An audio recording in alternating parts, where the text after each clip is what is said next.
Morning, folks. It's the day after the snowstorm. We got a little bit of snow. Had to go out last night and get Miss Anna, and the snow melted somewhat on the roads, and this is what we get. We took out the little car, and I drove through mud holes as deep as the floorboards last night, and it was hairy. You'll put all of your driving skills to work driving out here in the mud. I had plans to go back and start clearing the rest of the fence line because we want to put up the fence between us and the neighbor. That's where we want to start at. And I don't know, it's windy and it's really cold, colder because of the wind. But I'm going to go ahead and get some things done this morning. Got to go down and check on the stock. I haven't been down there yet this morning. Try to let it warm up a little bit, and we'll see where the day goes. So, seeing how my tractor has a flat tire on it, I guess I'm going to use this wagon to haul my saw and gas and oil. I've got like 12 chains for my saw. I've got to get them sharpened. My sharpener, I'm gonna have to get a new stone for it. It's not cutting just exactly right. I guess we used it too much. I sharpened those chains a lot, clearing and cutting firewood and stuff. So I'm gonna take and get the chains reset. I take them into a store in town, and they can actually reset them. And I cut them all at a 25-degree angle, which does better out here than a 30-degree or 35-degree angle.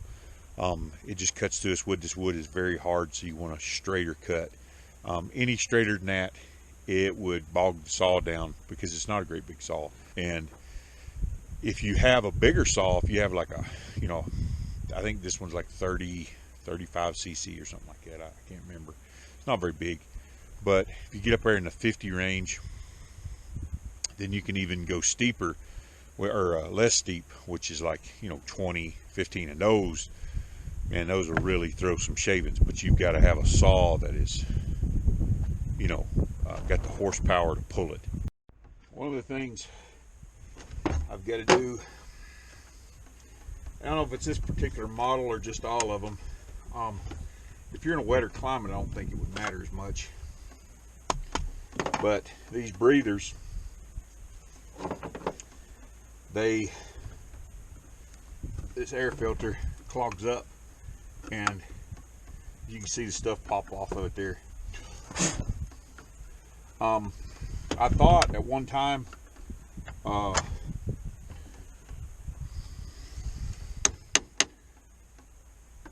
blowing them out with the air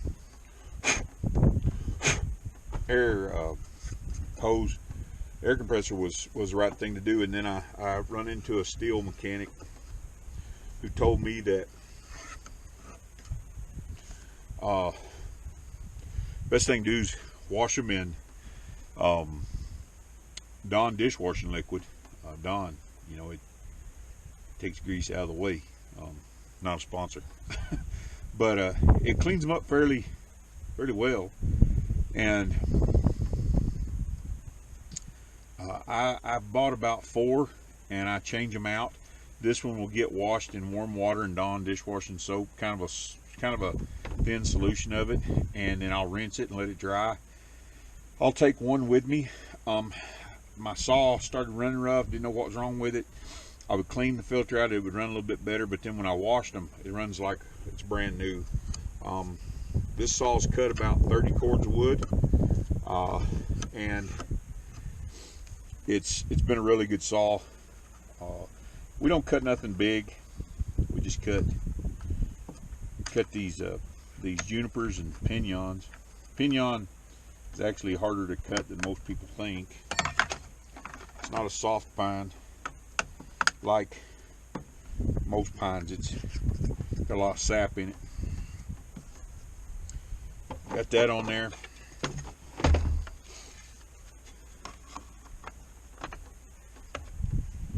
Make sure you shut your choke before you change your filter. That way you don't get dirt down in your carburetor. They suck a little bit anyway. I mean, they suck a little bit of dirt down in them. It's just out here, sand, dirt, things like that get into everything. It grows right in the wood. Of course, sand is blowing, it sticks to the wood, and it just, when you go to cutting, it just flies everywhere. So keeping your saws clean, keeping those filters changed, is the life of the saw. But to a certain extent, there's really nothing we can do.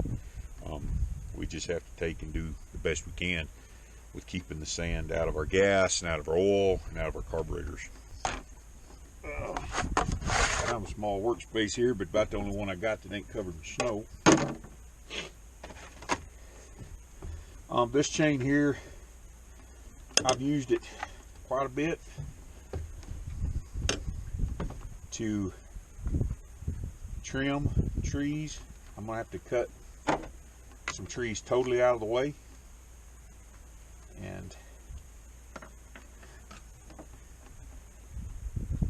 I'm gonna need to have a new chain on here.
So I decided to do a deep clean on it.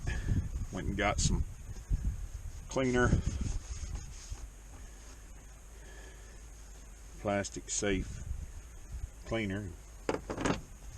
Cleaned it all up.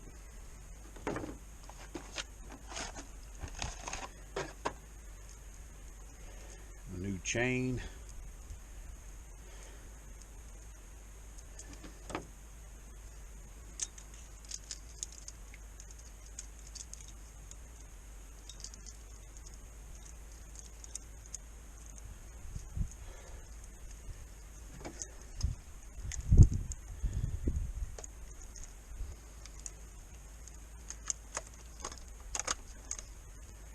These chains stretch quite a bit.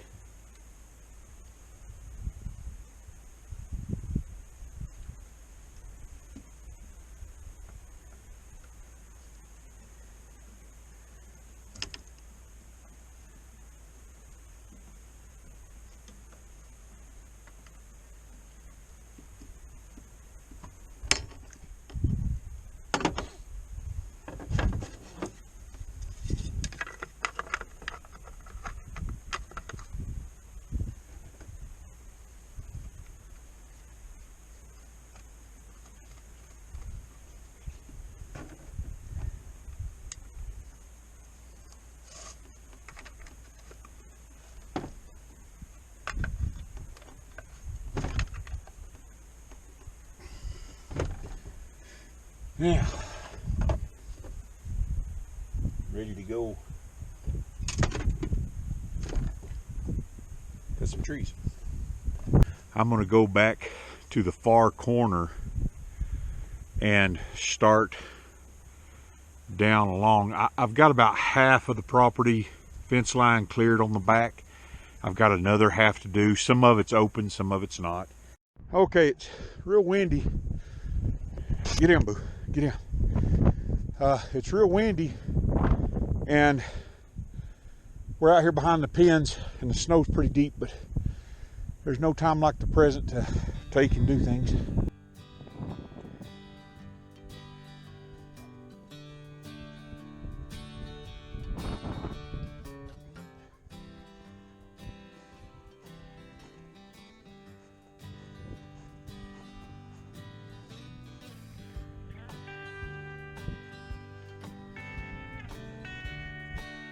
Good boy, Boo. Good boy, Boo. Let's go. Come on, let's go. Right over there is one of our marker posts for our west boundary. We had a surveyor come in and we marked them all.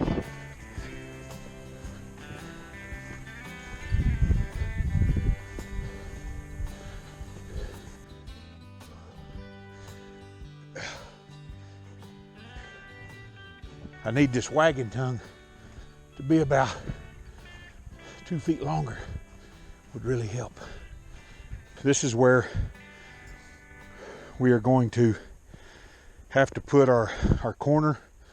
So this tree's got to go right here. So I got to cut this out. And then we've got another marker. It's over the hill. I'll walk up there and get a good visual, because I'm going to have to trim all these trees out in order to get the fence in. That tree right there is one of our boundary markers. So this is going to have to be trimmed up. Make a nice little path through here. We got to cut. I can see the other marker down there. I've just got to trim up some limbs and cut a path through here. We need about 2 feet on each side, so I'm going to get started. One of the things I picked up was a bow saw. Every once in a while, I'll get my saw hung up. Every once in a while, especially with these twisted cedars, you never know how they're going to do. And this bow saw will help me get it out. I also brought my axe just in case. And this bow saw has some extra blades. I've never used it. I bought it, threw it in the van. So hopefully I won't need it, but if I need it, I got it.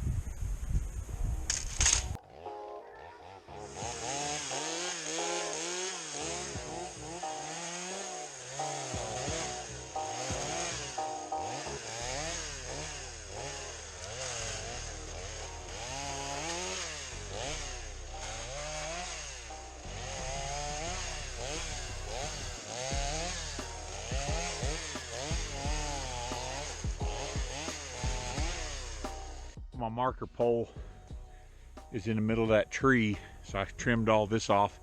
I'll have to clean the brush up, drag it back out of the way, but it's my next marker pole is right in the middle of that tree. I cut some of those limbs off just so I can see a little bit better. It's kind of hard to see. Just so I made sure I got over far enough. I got to cut some of that deadwood up there. My next agenda is to go right through here, trimming some of these trees, and see if I can't get a straight shot through to my next line marker.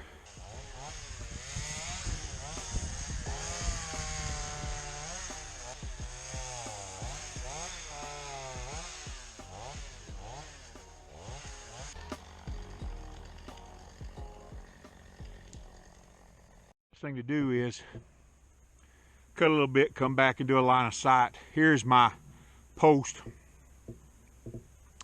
I can see the bottom of my other post up there, and I come back and I look and see where my next marker pole is. If your surveyor does a real good job, he'll have them about every 100 feet apart, and that's really gonna take and help you a lot with stakes and that sort of thing, letting you know where the line's at. You can drive them in a little deeper, or even get you a T-post, drive it in, and that'll let you know where your line is when you go to fencing. It's only 600 some odd feet. I'm gonna get back after it and cut out the rest of this so that I can see a little bit better. This is one of these logs that full of sand. I really don't want to dull my chain.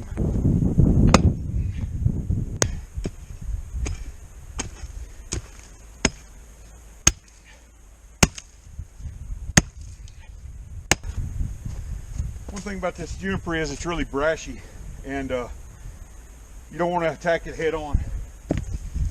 Bust off some chunks.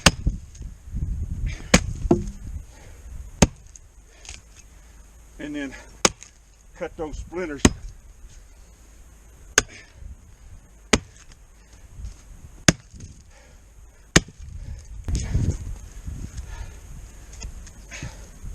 think I got it exposed enough now.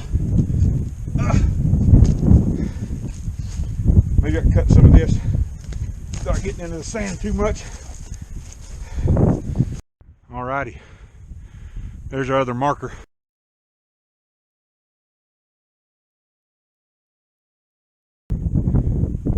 Straightening snow again, and if it gets much colder, I'm sweating pretty good. I'm gonna take it, call it, because the wind is really blowing, and when I stop I get really cold.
Alright folks, it's going to do it up for me today. Got this back row cleared. I'm cold, I'm tired, and I still got a couple probably of issues when we set the corners and pull the string that we're probably going to have to address, but for the most part, at least now I can look all the way through the property and see my fence line. Just a quick note, this rebar right here is where, when we bought the place, it was set. Don't know who put it there. It's not an official marker. This here is what the surveyor set. So it's a difference of about 4 feet. And then on the other end, it actually moved 8 feet. So getting your property surveyed, just for your peace of mind and for later, you know, people moving in. I don't know who owns this over here, but I don't want to have problems with them later. So we got it surveyed, and he surveyed off the county markers, so we know we're good to go. We can put up our fence without any worries. I'm gonna get in and out of this cold. Hopefully Mama's got some soup on. I'm gonna go give a cup of coffee. We got snow coming this way. I can see it on the horizon. So I'm gonna get out of it and kick back for the rest of the day, maybe read a book. I've done all the damage I can do today on this cold, windy day. So till next time, pray hard, stay strong, ride on.